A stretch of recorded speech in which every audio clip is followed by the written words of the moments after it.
Hey everyone, welcome back to Crazy Tech Tricks. In this video, I will show you how to center your computer screen wallpaper in Windows 11 easily.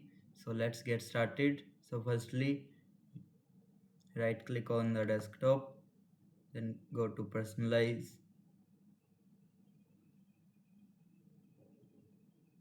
and click on background.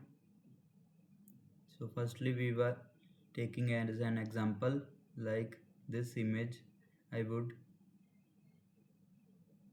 set as my wallpaper.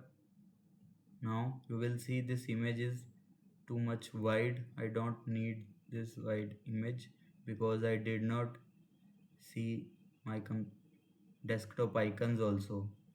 Now scroll down. Here you will see an option that choose a fit for your desktop image. Click on this option.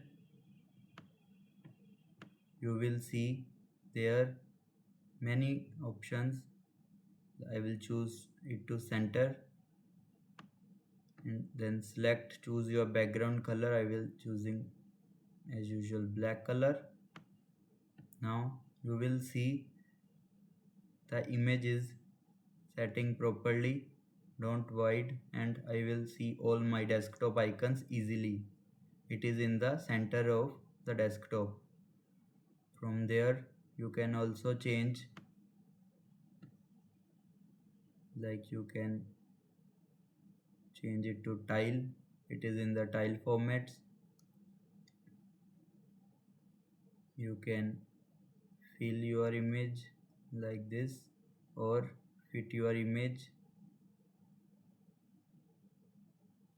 like this. There is a small screen where you can preview that how your screen look like this. Center, and you will see that's look like your screen. That's it. This is how you can center your wallpaper on Windows 11. If this video helped you, make sure to like the video and subscribe for more easy window tips and tricks. Thanks for watching.